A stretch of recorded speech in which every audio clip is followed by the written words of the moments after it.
कहानी की शुरुआत में हम घने जंगल के बीचों बीच एक लकड़ी के घर को देखते हैं। इस घर में कुल 3 लोग रहते हैं, जिनमें एक माँ नॉर्मा और 2 उसके बच्चे सैम और नोलन हैं। इन सभी का बाहरी दुनिया से कोई ताल्लुक नहीं। असल में आज से कुछ साल पहले दुनिया में एक ईवल ने हमला किया था, जिसके बाद दुनिया में बस कुछ ही लोग जिंदा रह पाए। काफी साल गुजर जाने के बाद दुनिया अब बिल्कुल बदल चुकी है। नॉर्मा के मुताबिक वो ईवल इनके घर के आसपास ही रहता है। नॉर्मा अपने बच्चों को बताती है कि ईवल कभी भी किसी भी तरह का रूप बदल सकता है और अगर वो किसी को हाथ तक भी लगा ले तो वो इंसान भी ईवल बन जाता है। वो अपना कंट्रोल खो देता है और जो भी उसके सामने आए वो उसे मार देता है, लेकिन वो इनके घर को नुकसान नहीं पहुंचा सकता और ना ही उनको जो इस घर से जुड़े हुए हैं। इसीलिए जब भी ये लोग अपने घर से बाहर निकलते हैं, इनकी बॉडी के साथ एक रस्सी बंधी होती है, जिसका दूसरा सिरा घर के साथ जुड़ा हुआ होता है। ईवल ना तो रस्सी काट सकता था और ना ही उसको कोई नुकसान पहुंचा सकता था जो रस्सी के साथ बंधा हुआ होता था। अब ऐसे ही पिछले कई सालों से ये लोग रस्सी बांधकर जंगल में जाया करते थे, वहां से शिकार करके अपना गुजारा किया करते थे।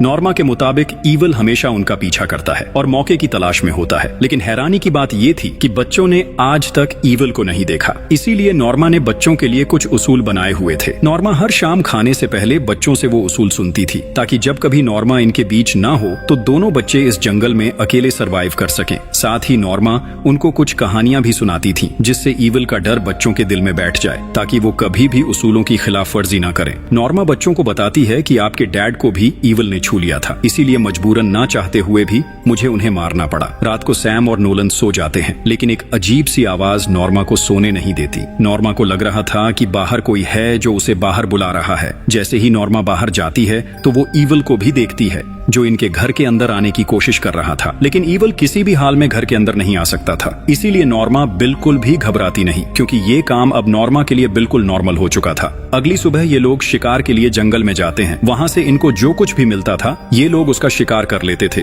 चाहे वो कीड़े मकोड़े, सांप या मेंढक ही क्यों ना हो। यहाँ हमें एक बात पता चलती है कि दोनों बच्चे अपनी मॉम से बहुत ज्यादा प्यार करते हैं, लेकिन सैम हमेशा अपनी मॉम की बात मानता है और उसे अपनी मॉम पर यकीन है कि वो जो कुछ भी बोल रही हैं वो सब सच है। लेकिन नोलन को लगता है कि ईवल नाम की कोई चीज है ही नहीं। इसीलिए नोलन कभी कभी जरूरत पड़ने पर उसूलों को तोड़ भी दिया करता था। नोलन ने आज तक ईवल को नहीं देखा, इसीलिए वो देखना चाहता है कि ईवल आखिर दिखता कैसा है। नोलन अक्सर अपनी मॉम से बाहरी दुनिया के बारे में पूछता है और कहता है कि मॉम, मुझे लगता है कि आप जिससे डरती हैं वो सिर्फ आपका वहम है। हो सकता है बाहर सब कुछ नॉर्मल हो, हमें वहां जाकर देखना चाहिए। लेकिन नॉर्मा नोलन से कहती है कि ये सब ईवल का ही काम है, वही तुम्हारे दिमाग में ऐसे ख्याल डालता है ताकि तुम मुझ पर शक करो। ईवल ये चाहता है कि हम में से कोई रस्सी के बिना बाहर जाए और वो उसका शिकार कर सके। अगली सुबह शिकार करते हुए नोलन को एक पेड़ के ऊपर से एक पंछी के अंडे मिल जाते हैं। जब वो उनको उठाता है तब एक अंडा नीचे गिर जाता है। नोलन की रस्सी इतनी नहीं थी कि वो अंडे तक पहुंच पाता।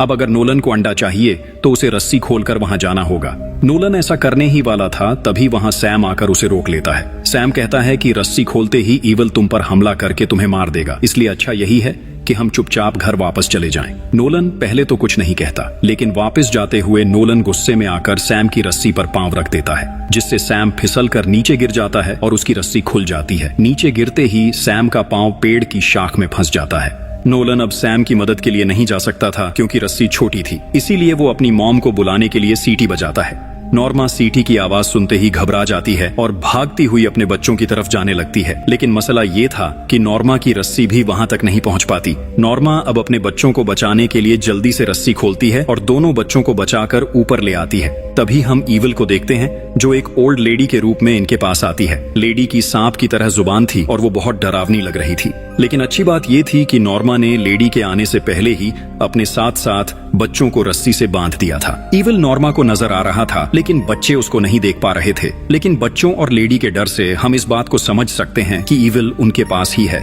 जैसे तैसे ये लोग अपनी जान बचाकर घर आ जाते हैं। नॉर्मा को सैम और नोलन पर बहुत गुस्सा आया हुआ था, इसीलिए वो उन दोनों पर बहुत ज्यादा चिल्लाती है। नॉर्मा ने अपने घर में एक छोटा सा बेसमेंट बनाया हुआ था, जिसमें वो अपने बच्चों को सजा के तौर पर बंद कर दिया करती थी, ताकि बच्चों को अंधेरे में डर लगे और बच्चे ईवल के लिए अपना डर दिल में रखें, ताकि वो उससे अपनी हिफाजत कर सकें। जंगल में रस्सी खुलने के बाद सैम बिल्कुल ठीक था, इसीलिए नोलन का यकीन और भी ज्यादा बढ़ जाता है। एक दिन नोलन सैम से पूछता है, जब तुम्हारी रस्सी खुली थी तो क्या तुम्हें कुछ अजीब महसूस हुआ? तब सैम कहता है मुझे कुछ याद नहीं, लेकिन नोलन कहता है मुझे सब याद है। जब तुम्हारी रस्सी खुली थी तब कुछ भी नहीं हुआ। इसका साफ मतलब ये है कि हमारी मॉम सिर्फ वहम करती है और ईविल नाम की कोई चीज है ही नहीं। मुझे यकीन है कि बाहरी दुनिया बिल्कुल वैसे की वैसी ही है, लेकिन सैम को अपनी मॉम की बातों पर यकीन था, इसीलिए वो नोलन की बातों पर ज्यादा ध्यान नहीं देता। एक दिन नोलन और नॉर्मा अपने ग्रीन हाउस में कुछ सब्जियां लगा रहे थे। तब नोलन अपनी मॉम की कमर पर एक सांप का टैटू देखता है। तब नॉर्मा बताती है कि मुझे ईविल अक्सर सांप की शक्ल में दिखाई देता है, इसीलिए मैंने सांप का टैटू बनवाया ताकि ईविल मुझे पहचान ना सके। तब नोलन बहुत प्यार से नॉर्मा को समझाने की कोशिश करता है। वो कहता है मॉम, हो सकता है बाहर की दुनिया बिल्कुल ठीक हो, हमें बाहर जाकर देखना तो चाहिए। ऐसे कैसे हो सकता है कि पूरी दुनिया में सिर्फ हमारा घर ही बचा है। तब नॉर्मा नोलन को समझाती है कि तुम शुक्र करो कि हमारा घर सेफ है, नहीं तो अब तो हम में से कोई भी जिंदा ना होता। अब ऐसे ही काफी महीने और भी गुजर जाते हैं। नोलन को अपनी मॉम की बातों पर अभी भी यकीन नहीं होता। अब तक तो वो पक्का यकीन कर चुका था कि उनकी मॉम उनसे झूठ बोल रही हैं। अब तो इनके पास खाने को भी कुछ नहीं, इसीलिए ये लोग पेड़ों के पत्ते और शाखें खाकर गुजारा करते हैं।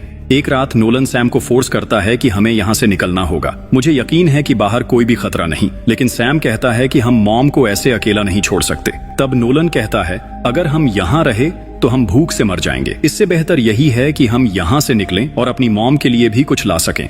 अब इन दोनों की सारी बातें नॉर्मा बाहर खड़ी होकर सुन रही थी। अगली सुबह नॉर्मा अपने बच्चों को एक पुराना कैमरा और साथ कुछ पिक्चर्स दिखाती है। इसके बाद नॉर्मा अपने साथ बच्चों की भी एक पिक्चर बनाती है, क्योंकि उसे भी लग रहा था कि अब उसके बच्चे उसे छोड़कर चले जाएंगे।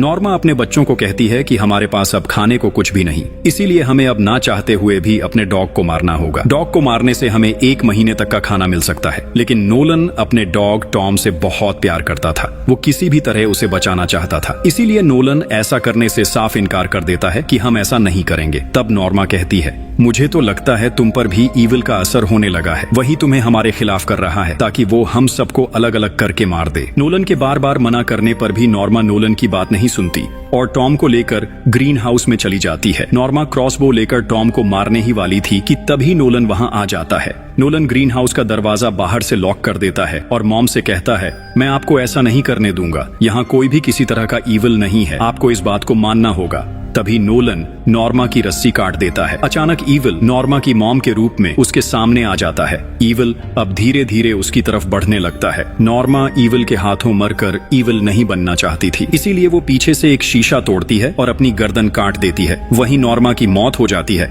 सैम देखता है कि नोलन ने मॉम की रस्सी काट दी थी, इसीलिए वो भागता हुआ मॉम की तरफ जाता है, लेकिन अब तक बहुत देर हो चुकी थी। सैम अपनी मॉम को मरा हुआ देखकर अंदर से टूट जाता है। वो बहुत ज्यादा रोता है। अब तक तो नोलन भी समझ चुका था कि उससे बहुत बड़ी गलती हो चुकी है। उसकी वजह से उसकी मॉम अब इस दुनिया में नहीं रही। नोलन को भी अब यकीन हो चुका था कि वाकई ईविल कितना खतरनाक है। उसने हमारी मॉम को ही मार दिया। सैम अपनी मॉम के मरने के बाद बहुत ज्यादा बीमार हो चुका था, क्योंकि उनका ख्याल रखने वाला अब कोई भी नहीं था। इनके पास अब खाना भी नहीं था, यानी इनका सरवाइव करना और भी ज्यादा मुश्किल हो चुका था। एक दिन सैम तबीयत खराब होने की वजह से घर ही था, इसीलिए नोलन अकेला ही शिकार के लिए जंगल में चला जाता है। आगे जाते हुए नोलन को एक रोड नजर आता है। तब नोलन मदद के लिए चिल्लाता है कि शायद कोई इधर हो और वो इनकी मदद करे, लेकिन काफी देर तक वहाँ कोई भी नहीं आता, इसीलिए नोलन उदास होकर घर वापस जाने लगता है। नोलन अंदर जाने ही वाला था, तभी उसे किसी की आवाज आती है। वहाँ एक आदमी आता है और नोलन से कहता है मैं रोड से गुजर रहा था, तभी मुझे तुम्हारी आवाज सुनाई दी। तुम मदद के लिए आवाज लगा रहे थे, क्या तुम ठीक हो?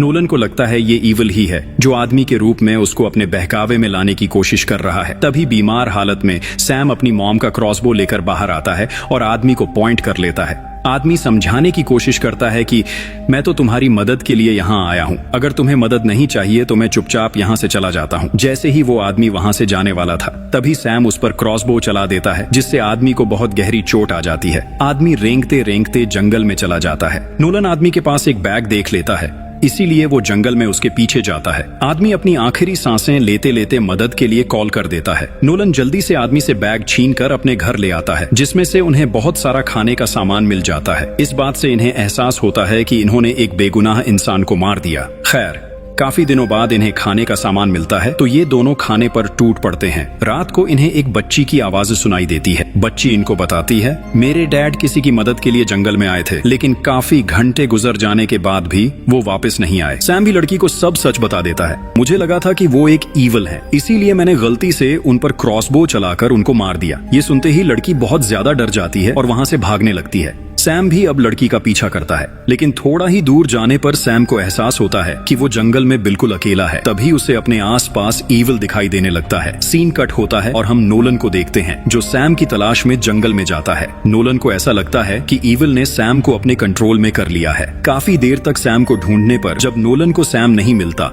तो निराश होकर नोलन घर लौट आता है। तभी उसे सैम दिखाई देता है जो एक तरफ मुंह करके गुमसुम बैठा हुआ था। सैम नोलन को मारने की कोशिश करता है और देखते ही देखते घर को आग भी लगा देता है। सैम ने नोलन को अंदर ही लॉक कर दिया था। तभी नोलन घर के बेसमेंट में चला जाता है। पूरा घर आग की लपट में आकर जल जाता है। थोड़ी ही देर में रेस्क्यू वाले भी वहां पहुंच जाते हैं। बेसमेंट में होने की वजह से नोलन की जान बच जाती है। नोलन जो कह रहा था वो बिल्कुल सच था। दुनिया बिल्कुल वैसे की वैसी ही थी। उनकी मॉम ने उन्हें कैद में रखा हुआ था। इसके बाद हम जंगल के अंदर नॉर्मा का पुराना कैमरा देखते हैं जहां सैम की एक पिक्चर भी थी। उस पिक्चर में सैम के कंधे पर ईविल का हाथ था, जिससे हमें पता चलता है कि ईविल सच में एग्जिस्ट करता था, लेकिन सिर्फ उनकी फैमिली पर ही। इसीलिए उनकी मॉम ने उन्हें दुनिया से दूर रखा हुआ था ताकि ईविल बाहरी दुनिया में जाकर पूरी दुनिया को अपना शिकार ना बना सके। क्योंकि अगर ईविल इनके साथ जंगल से बाहर जाता तो वो औरों को भी नुकसान पहुंचाता, जिससे एक एक करके सारी दुनिया ईविल का शिकार हो जाती।